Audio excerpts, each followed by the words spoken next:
যেহেতু আমাদের ল্যাব থেকে এবং এবার চীনের এই ঘটনার কারণে উদ্বেগ আসছে, এবং মাঝখানে যেটা বললেন আপনি, আসলে কোভিড এর কারণে আমাদের এই ভাইরাস ডিটেক্ট করার সামর্থ্য বেড়েছে, এটার দিকে আর কখনোই কিন্তু অত বেশি মনোযোগ দেওয়ার দরকারই মনে করা হয়। এমনকি আমরা আজকে বলছি যে বাংলাদেশে এই পর্যন্ত এবারে একটি কেস, আসলে তো আপনি এক্সটেন্সিভ ল্যাবরেটরি পরীক্ষা নিরীক্ষার কথা বলা হচ্ছে না, এটা সাধারণ ফ্লু 7 দিনের মধ্যে ভালো হয়ে যাবে, সাধারণ ফ্লু যেভাবে ভালো হয়। এবং সেক্ষেত্রে সেই ফ্লু এর কারণ কোন ভাইরাস এটা খোঁজার চেষ্টা ক্লিনিক্যালি রিকমেন্ডেড না, এমনকি এখন বিশ্ব স্বাস্থ্য সংস্থা বা বিভিন্ন দেশে যে সমস্ত প্রফেশনাল বডি তারাও রেকমেন্ড করছে না যে এটা খুঁজে বের করতে হবে এটা কোন ভাইরাস, এটাকে সাধারণ ফ্লু হিসেবে চিকিৎসা করা হবে। এবং অনেক যদি না উনি বিশেষ কোনো সমস্যা না থাকে, লাইক উনি খুবই অল্প বয়সী বাচ্চা না হন, ওনার যদি ইমিউনিটি কম্প্রোমাইজ না হয়, ওনার যদি কিডনি ডিজিজ না থাকে, এবং ওনার যদি সিওপিডি না থাকে, এই ধরনের বিশেষ কোনো রোগ না থাকলে পরে কোমরবিলিটিস, ওনার জন্য এটা একটা সাধারণ ফ্লু। এই বিশেষ ক্ষেত্রে, বিশেষ করে ইমিউনো কম্প্রোমাইজের ক্ষেত্রে বলা হচ্ছে যে সেই ক্ষেত্রে এই ফ্লুটা যে সাধারণ ফ্লু ছাড়িয়ে এটা একটু জটিল হতে পারে, সেটাও সাধারণভাবে সব ক্ষেত্রে হবে না, তার ক্ষেত্রে হতে পারে। এবং এই ক্ষেত্রে ক্লিনিশিয়ানের জাজমেন্ট যে উনি যদি চান উনি ওকে এক্সপ্লোর দেখতে পারেন যে ওনার আসলে এই ভাইরাসটা আছে কিনা। অর্থাৎ মোটা দাগে যেটা বুঝতে পারি এটা একটা সাধারণ ফ্লু বা কমন কোল্ড বলতে আমরা যেটা চিনি সেটাই। এটার কারণ হিসেবে অনেকগুলো ভাইরাস থাকে, তার মধ্যে এই ভাইরাসটি একটি এই ভাইরাস, এবং এই ভাইরাসটি ডিটেক্টেড হচ্ছে দুনিয়া জোড়া, আমাদের এখানে হয়েছে। এটা দীর্ঘদিন যাবত এই অঞ্চলে ছিল, এইটা কখনোই এখন পর্যন্ত বলা হচ্ছে না যে এটাকে গুরুতর কোনো শ্বাসকষ্ট বা গুরুতর কোনো জীবন হানিকর বা ঝুঁকিপূর্ণ কোনো রোগ তৈরি হয়। একটা ব্যাপার সত্য, সেটা হচ্ছে যে মিউটেশনের একটা সম্পর্ক সবসময় আপনারা দেখেছেন, ইভেন কোভিড এ যে ভয়াবহতা কিন্তু ভ্যারি করেছে এই মিউটেশনের সঙ্গে সঙ্গে। অর্থাৎ ভাইরাস একটা সার্কুলেশন যখন থাকে, মিউটেশনের সম্ভাবনাটা থাকবে, সেটা একটা সার্ভেলেন্স সিস্টেমের আওতায় আছে। এখন পর্যন্ত বিশ্ব স্বাস্থ্য সংস্থা বা কোনো রেগুলেটর যেহেতু অ্যালার্ম জেনারেট করেনি, আমাদের সামর্থ্য আছে, আমাদের ল্যাবরেটরি সামর্থ্য আছে, আপনারা জানেনই, কারণ কোভিড মোকাবেলা করতে গিয়ে আমাদের যে ল্যাবরেটরি সামর্থ্য আছে সেটা আমরা যখন চাইবো তখনই আমরা এটা ব্যবহার করতে পারবো, কারণ যে পরীক্ষা নিরীক্ষার মধ্যে যে ভাইরাসকে আলাদা করা লাগে সেটুকু আমরা করতে পারি। অর্থাৎ এই মুহূর্তে সাধারণ মানুষের জন্য বার্তাটা হচ্ছে কোন রকম আতঙ্কিত হওয়ার মতো কোনো পরিস্থিতি তৈরি হয়নি। একেবারে চিকিৎসকের সাধারণভাবে একটি ফ্লু যেভাবে চিকিৎসা করেন সেভাবে চিকিৎসকটা করবেন। আপনারা এটা সাধারণ যে জ্বর কমানো এবং অন্যান্য পরামর্শগুলো মেনে চলবেন, একটু পানি বেশি খাবেন, পুষ্টিকর খাবার দাবার খাবেন। এর বাইরে এই পার্টিকুলার ভাইরাসের বাংলাদেশের উপস্থিতি নিয়ে সাধারণ মানুষের আতঙ্কিত হন কোনো পরিস্থিতি তৈরি হয়। কিন্তু আইডিসি যেটি বলেছেন যে একবারে কোভিড-19 মতোই স্বাস্থ্যবিধি মেনে চলতে হবে, তাহলে তো একটু ভয়ের ব্যাপার, মানে এটা হুলস্থুল পড়ে যাবে। আমরা স্পষ্ট বলতে চাই যে স্বাস্থ্যবিধি বলতে রেসপিরেটরি হাইজিন বলা হয়, সেটা আপনারা খেয়াল করবেন। এটা কেন বলেছিল, প্রথম দিকে কিন্তু বলা হয়েছিল যে এইটা কেসের সংখ্যা বেড়েছে, চীন বলেছিল অ্যাপারেন্টলি, পরে কিন্তু এটা স্পষ্ট করা হয়েছে যেটা আসলে এভাবে বাড়েনি। মূল ব্যাপারটা হচ্ছে যে কোভিড এর কারণে মানুষ স্বাস্থ্যবিধি মেনে চলছিলেন, অতএব তখন কিন্তু রেসপিরেটরি যেহেতু মাস্ক পরতেছিলেন, ওনারা দূরত্ব বজায় রাখছেন, অতএব এটা কেসের সংখ্যা কমে গেছিল। সো আবার যখন আপনি মাস্ক খুলে সাধারণ চলাফেরা করছেন, আবার সে আগের মতো কেস কিছুটা বেড়ে গেছে, কিন্তু কোনো মতেই সেটা HMPVর সঙ্গে সম্পর্কিত করা ঠিক হবে। এটা হচ্ছে একটা সাধারণভাবে আমরা কিছু স্বাস্থ্য মাস্ক করে চলছিল, দূরত্ব বজায় রেখে চলছিল, হাত ধুচ্ছিলেন, এই তিনটে কাজ করতেছিলেন, সেই কারণে রোগের সংখ্যা কমে আসছিল।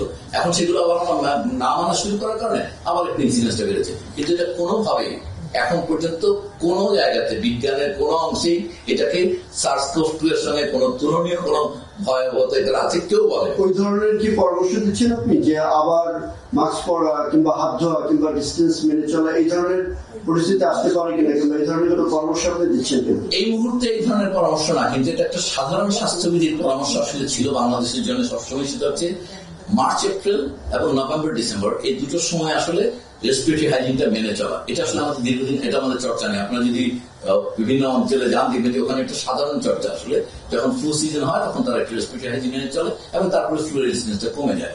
অনেক দেশে এটার কারণে ফ্লু ভ্যাকসিনও নেয় তারা আসলে, কিন্তু এটা একটা সাধারণ হাইজিন আসলে, যেটা বলছি আমরা পরামর্শ আকার আমরা দিচ্ছি না। কিন্তু যারা একটু ঝুঁকিপূর্ণ, যে একটা যে বললাম সেই সমস্ত ঝুঁকি যাদের আছে তারা মাস্ক করে চলা, এটা মানে তাদের জন্য এটা পরামর্শ না বললেও তারা এটা চললে ভালো হবে। যারা অতিরিক্ত ঝুঁকির মধ্যে আছে সাধারণ মানুষের জন্য এখনো মাস্ক পরে চলার কোন পরামর্শ না। কিন্তু করোনার কথা যে করোনার সাথে না, এরা একটাই মিল হচ্ছে, এরা সবাই রেসপিরেটরি ট্র্যাক্টে, মানে flu virus, SARS-CoV-2, HMPV, RSV, এগুলো সবাই আসলে রেসপিরেটরি ট্র্যাক্টে ইনফেকশন করে, ভাইরাল ফ্লু তৈরি করে। আর এইগুলোর উপরে যদি অন্য ইনফেকশন হয় সেটা ব্যাকটেরিয়াল, কিন্তু সাধারণভাবে এগুলো এই ভাইরাস দিয়ে হয়। এটা ওই সিরিজের মধ্যে একটা ভাইরাস। এই মুহূর্ত পর্যন্ত কোনোভাবে এটা তুলনীয়ই না, ক্ষতিকর না, তুলনীয় না। এটার মূল কথাটা হচ্ছে এর মহামারী তৈরি করার সামর্থ্য এখনো কেউ বলে নাই যেটা মহামারী তৈরি হতে পারে।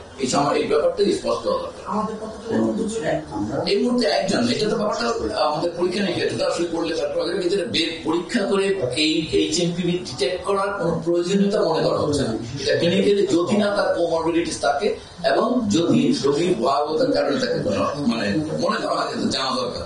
কারণটা কি, আপনি HMPV জেনে আপনি তো চিকিৎসায় কোনো পার্থক্য করবেন, এটা তো সিম্পটোমেটিক ট্রিটমেন্ট, শুধুমাত্র লক্ষণ ভিত্তিক চিকিৎসা হবে এবং সাপোর্টিভ ট্রিটমেন্ট হবে। অতএব আপনি HMPV জানা এবং না জানা চিকিৎসা পদ্ধতি নির্ধারণের ক্ষেত্রে কোনো পার্থক্য করবেন না। আমরা ডাক্তার যাবো কখন মানুষ ডাক্তার চিকিৎসা করতে কোন চিকিৎসা একদম ফ্লুয়ের সাধারণ ফ্লুয়ের মতো চিকিৎসা চলবে এখন পর্যন্ত। একেবারে মানুষের জন্য পরামর্শ হচ্ছে এটাকে এখন পর্যন্ত সাধারণ ফ্লু বিবেচনা করে চলবে। এই ফ্লুয়ের ভেতরকার কোন ভাইরাসের কারণে ফ্লু সেটা জানার জন্য কোনো এফোর্টের কথা এখনো বলা হচ্ছে না। যে একজন ডিটেক্ট হলো উনি কিভাবে কাজ উনি তো ওনার কেসটাকে আমরা এটা অন রেকর্ড বলতেছি না, ওনার কেসটা আমি ভেঙে বলে দিই। ওনার কেসটা তো আসলে একটা পাবলিক বই, প্লিজ ডোন্ট এটা মানে ব্রডকাস্ট করবেন না। এটা হচ্ছে মূল কথাটা হচ্ছে যে এটা একটা পেশেন্ট আসলে 20 দিন যাবত উনি আসলে উনি চিকিৎসা ওইভাবে নেননি। না নিতে নিতে আসলে এক ধরনের যখন একটু জটিল হয়েছে চিকিৎসার রোগ মানে ফিভারটা জটিল হয়েছে তখন উনি আসছেন হাসপাতালে। ততক্ষণ আসলে ওনার ভাইরাসের উপর একটা অন্য ব্যাকটেরিয়াল ইনফেকশন হয়েছে ক্লেপশিয়েলা এবং পরিষ্কার সেটা তার ডিটেক্টেড হয়েছে এবং ওনার যে সমস্যাগুলো জটিলতাগুলো তৈরি হয়েছে এগুলো সম্পূর্ণ হচ্ছে ওই ভাইরাল রোগটা দীর্ঘদিন যাবত চিকিৎসা না করা এবং তার উপরে একটা ব্যাকটেরিয়াল ইনফেকশন হওয়া, এই কারণে ওনাকে একটু গুরুতর অবস্থা আমরা পেয়েছি। কিন্তু এটা সাধারণ ফ্লু চিকিৎসা করা হলে পরে এবং উনি নিয়মিত মেনে চললে কোনোভাবেই এটা এই লেভেলের জটিলতা হবে না। হ্যাঁ, মাস্ক করা যেগুলো বলা হচ্ছে মানে আমাদের হাতে মানে ডকুমেন্টের চিকিৎসার কোনো ইয়ে নাই। ওনাকে আমরা পেয়েছি 20 দিন, মানে উনি আমাদের সিস্টেমে ঢুকেছেন 20 দিনের মাথায় 30-এর কথা। একটা বিষয় যে আমরা যতদূর জানতে পেরেছি যে ভারতে এই রোগ যেটি হয়েছে, এছাড়া আর কোন কোন আমাদের প্রতিবেশী দেশে হচ্ছে এবং বেশি আকারে হচ্ছে কিনা আপনি এখন পর্যন্ত বেশি আকারে বলা নাই, একদম পরিষ্কার এখন পর্যন্ত বেশি আকারে বলা নাই। যেটুকু বেশি সেটার সঙ্গে ভাইরাসের ইনফেকশনের সম্পর্ক বলা হচ্ছে না, সেটা বলা হচ্ছে যে আমরা আসলে স্বাস্থ্যবিধি বা যে কোভিডের যে মেনে চলা ছিল সেটার ইফেক্টের কারণে কম ছিল, ওটা তুলে ফেলার কারণে কেটে যাচ্ছে। এটা HMPV সঙ্গে সম্পর্ক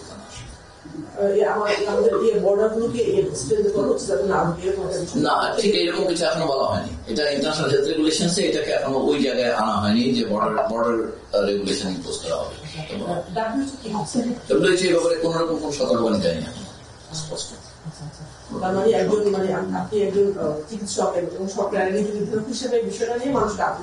অবশ্যই আমরা স্পষ্ট বলতে চাই যে এখনো আতঙ্কিত হওয়ার মতো কোন পরিস্থিতি নেই। এমনকি এই ভাইরাসটি সম্পর্কে বিজ্ঞান যতটুকু জানা আছে বিজ্ঞানে সেটা অনুযায়ী এটা দিয়ে বড় ধরনের মহামারী হওয়ার ঝুঁকিও নেই। কিন্তু আমরা বলবো সবাই যারা একটু অসুস্থ, আমরা যে কথাটা বলছি তারা একটু সাধারণ স্বাস্থ্যবিধি মেনে চলবেন, তাতে ঝুঁকির পরিমাণটা একটু তাদের কমবে। সেটা মূলত আমরা বারবারই বলছি, সেগুলো যারা কম্প্রোমাইজ ইমিউনিটি, যারা COPD, একেবারে বাচ্চা, এই অনেক বেশি বয়স, এক্সট্রিম হবে তো একেবারে বাচ্চা, অনেক বেশি বয়স, compromise immunity, anti cancer drug পাচ্ছেন অথবা COPD, কিডনি ডিজিজ আছে, এই ধরনের রোগীরা ছাড়া বাকিদের জন্য সাধারণ ফ্লু।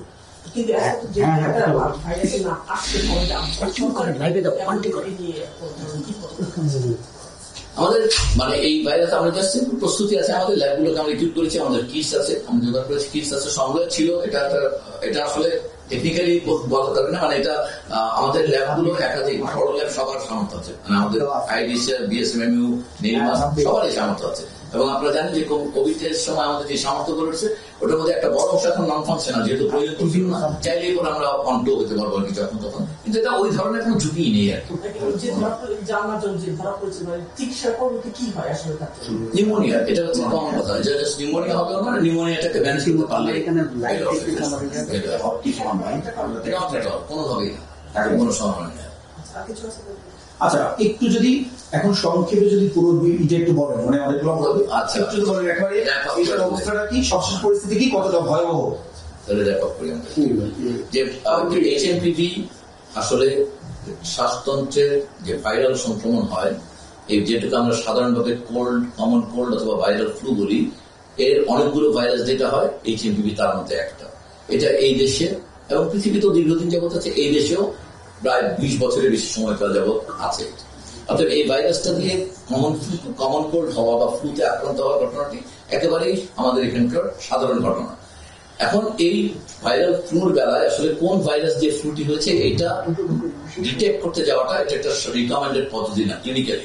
যে ক্লিনিক্যালি একজন ভাইরাল ফ্লু রোগী কোন ভাইরাস দিয়ে আক্রান্ত হয়েছে সেটা বের করতে হবে, এটা ক্লিনিক্যালি রিকমেন্ডেড না। এই ভাইরাস দিয়ে আক্রান্ত ব্যক্তির ক্ষেত্রে কোনো বাড়তি ঝুঁকি ফ্লুয়ের চাইতে নেই, ফ্লুয়ের সমান পরিমাণ ঝুঁকি আছে। প্রশ্ন হচ্ছে শুধুমাত্র যাদের কম্প্রোমাইজ ইমিউনিটি অথবা যাদের কোমরবিডিটি লাইক সিওপিডি আছে, মানে কিডনি ডিজিজ আছে, অথবা 2 বয়সে একেবারে এক্সট্রিম বাচ্চা অথবা অনেক বেশি বয়স, এই গ্রুপগুলো তাদের ক্ষেত্রে এই ভাইরাস দিয়ে ইনফেকশন না, তাদের ক্ষেত্রে সব রোগের ক্ষেত্রেই তাদের জটিলতা একইভাবে তাদের ক্ষেত্রে এই ভাইরাস ক্ষেত্রে একটু বাড়তি সতর্কতা নেওয়ার কথা বলা হচ্ছে। আদারওয়াইজ এই ভাইরাস দিয়ে আক্রান্ত ব্যক্তিদের সাধারণ ফ্লুয়ের চিকিৎসা হবে এবং ওনারা একটু পানি বেশি খাবেন, পুষ্টিকর খাবার খাবেন। এছাড়া কোনোভাবেই আতঙ্কিত হওয়ার কিছু নেই। বিশ্ব স্বাস্থ্য সংস্থা বা পৃথিবীর কোন দেশের রেগুলেটররা, এমনকি যে দেশ থেকে এসেছে চায়না, তারাও আসলে এখন পর্যন্ত কোন রকম ভাবে কোনো আতঙ্কিত হওয়ার অথবা কোন সতর্ক অবস্থাও তারা আসলে জেনারেট করেনি বা অন্যদের জন্য জানায়নি। এক্ষেত্রে আমরা মনে করি যে বাংলাদেশে এখন পর্যন্ত সবাই সাধারণ, এটা একটা ফ্লুয়ের সিজন চলছে, অথবা ফ্লু সিজনে যা কমন প্রিকশন সেই প্রিকশন গুলো নিয়ে চলবে। সবাই যা করতে না, মানে আমাদের এটা মানে ফ্লু চিকিৎসা তো আপনারা জানেন যে 7 দিনের মধ্যে মোটা থাকে, এটা আউটকাম প্রায় এক। মানে চিকিৎসা শুধুমাত্র জ্বর কমার জন্য, ব্যথা কমার জন্য যেটুকু লক্ষণ থাকে লক্ষণ ভিত্তিক চিকিৎসা, আর এর সঙ্গে বাড়তি যেটা বলছে ফ্লুইড এবং একটু ভালো খাবার। কিন্তু এটা লক্ষণ নীতি চিকিৎসা। লক্ষণ নীতি সর্দি থাকে, যদি গায়ে ব্যথা থাকে প্যারাসিটামল, যেগুলো কমনলি দিয়ে ডাক্তার, জাস্ট এইটুকুই। কিন্তু এই যে দরকার নেই সেটা এখন করার। অ্যাবসলিউটলি আমরা এই কথাটা স্পষ্ট বলছি যে মানে কমন কোল্ড বা ফ্লু চিকিৎসার সঙ্গে এই ভাইরাসটির সম্পর্ক, এই ভাইরাসটি দিয়ে হয়েছে নাকি অন্য কোন ভাইরাস দিয়ে হয়েছে, সেটি চিহ্নিত করার প্রয়োজনীয়তা আছে বলে এখনো কোনো প্রফেশনাল বডি রিকমেন্ড করেন। আপনি কি এমনি জেনারেল ভাবে ডাক্তারদের কোনো বার্তা দিবেন যে এই যে কথাগুলো যে অফিসিয়ালি ভাবে কোনো কিছু জানাবেন কিনা যে আপনারা এইভাবে চিকিৎসাটা করেন? আমরা একটা প্রোটোকল করার জন্য কমিটি করে দেবো আমরা, এটা আজকে অথবা আগামীকাল আমরা একটা রিভাইজ যদি রিভিশন যদি দরকার হয় রেসপিরেটরি ইনফেকশন হিসেবে ফ্লু এর জন্য প্রোটোকল আপডেট করার যদি দরকার পড়ে আমরা একটা এক্সপার্ট টিম করে দেবো আজকে অথবা আগামীকাল। এক্সপার্ট কমিটি এটা রিভাইজ করে আমাদের রিকমেন্ডেশন দিয়ে দিবে। আমরা মনে করি না যে কোনো মেজর চেঞ্জ হবে বলে এখানে প্রোটোকলে আসে। আর ওই প্রোটোকল অনুযায়ী সব ডাক্তার নিজে যাবে, তবে আমরা প্রোটোকলে খুব বড় ধরনের পরিবর্তন হবে বলে আশা করছি না। না একদিনে তারা আমরা কমিটিতে দেবো। হ্যাঁ, সাধারণভাবে গাইডলাইন তৈরি করার জন্য নিজে হতে একটা এক্সপার্ট টিম তৈরি করে দেওয়া আছে। এর বলতে পারি যেটা নির্দেশনা তৈরি করা। হ্যাঁ, চিকিৎসা নির্দেশনা বলে চিকিৎসা ক্লিনিক্যাল গাইডলাইন, ক্লিনিক্যাল গাইডলাইন বলতে পারি। ক্লিনিক্যাল ম্যানেজমেন্ট গাইডলাইন তো আমরা তৈরি করার উদ্যোগ নেওয়া হয়েছে। ক্লিনিক্যাল ম্যানেজমেন্ট গাইডলাইন তৈরি হয়ে গেল, আমরা এটা ডাক্তারদের মধ্যে শেয়ার করবো। একদম চলবে, এখন গাইডলাইন চলবে। আমরা জাস্ট বলছি যেহেতু একটা মানুষের রিভিশনের জন্য আমরা এক্সপার্ট কমিটিকে রিভাইজ করতে হবে, দেখতে হবে, রিভিউ করবে। তারা আমরা আশা করছি না সর্দি জ্বর কাশি, জাস্ট একদম সিম্পল ফ্লু হয়ে যাওয়া, সর্দি জ্বর কাশি ব্যথা কোনোভাবেই না। আমরা মনে করি এই মুহূর্তে থেকে ফ্লু লেভেলে চিকিৎসা চলবে, ফ্লু হিসেবে চিকিৎসা চলবে। এই ফ্লু এর পেছনকার কারণ কোন ভাইরাস সেটা খুঁজতে যাওয়া এখন পর্যন্ত কোনো প্রয়োজনীয়তা নেই, কারণ এই খুঁজে পাওয়ার মাধ্যমে যে ভাইরাস ডিটেক্ট করা হলো তাতে চিকিৎসা পদ্ধতিতে কোনো পরিবর্তন যেহেতু আসবে না।